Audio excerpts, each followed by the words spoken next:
Mes jumeaux ont été empoisonnés pendant ma grossesse, je veux que le labo soit.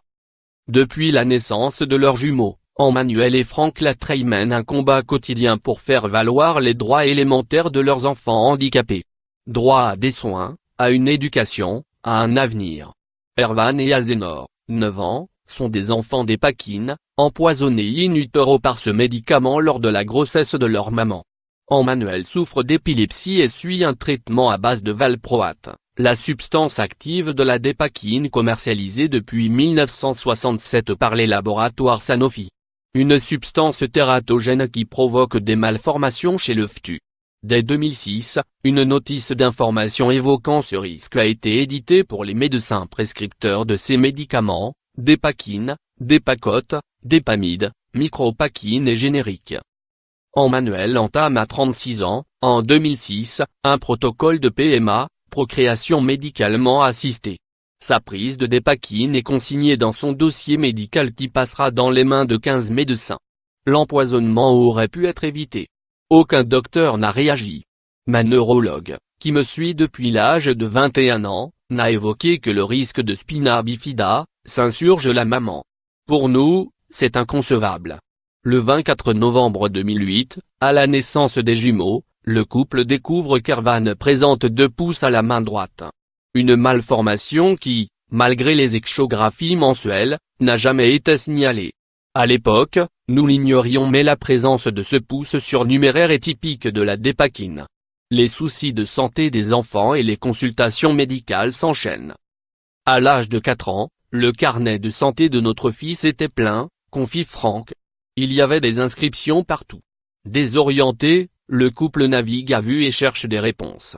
Les jumeaux font leur entrée en maternelle. Erwan rencontre des difficultés d'intégration et la situation s'aggrave en grande section. En mai 2014, des troubles envahissants du développement, TED, avec dysharmonie évolutive ou troubles du spectre autistique sont repérés chez le garçonnet. En s'informant sur Internet, le couple fait le rapprochement entre les TED et la dépakine. Puis ma sœur découvre l'association d'aide aux parents d'enfants souffrant du syndrome de l'anticonvulsivant, l'APESAC, et contacte sa présidente, Marine Martin. Nous avons alors la confirmation que le valproate est bien la cause des troubles de notre fils. C'est le choc. Franck s'écroule, c'est simple, je me suis physiquement effondré. Mon corps a lâché. Franck reste alité 10 jours, ce diagnostic était terrible. Si mon fils est un enfant d'Epakine, alors ma fille aussi, même si c'est à un degré moindre. Je croyais avoir un enfant malade et je découvrais que mes jumeaux avaient été, irrévocablement, empoisonnés in utero. Double peine pour les enfants d'Epakine. À la rentrée suivante, Erwan n'a pas d'auxiliaire de vie scolaire, AV, à l'école. Sa scolarisation est en jeu.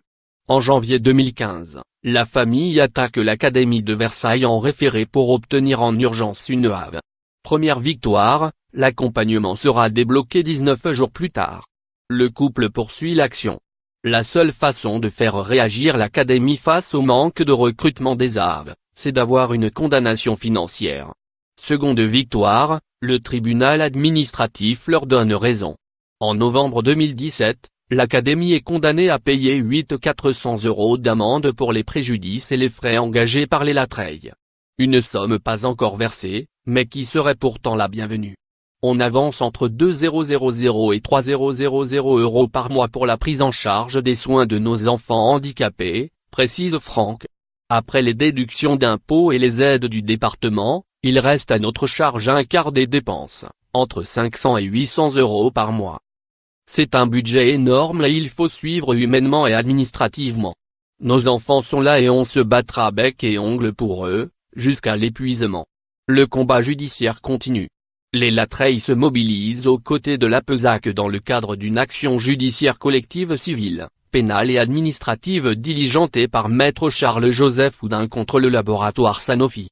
L'association, qui a tenu son assemblée générale le 11 mars, fédère plus de 200 familles de victimes du valproate. L'APESAC nous a beaucoup apporté, ajoute Franck.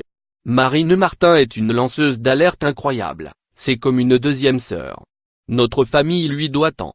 J'invite les familles à contacter l'association pour s'informer et rencontrer d'autres parents. Le combat pour nos enfants est long et ardu, Il ne faut pas s'isoler.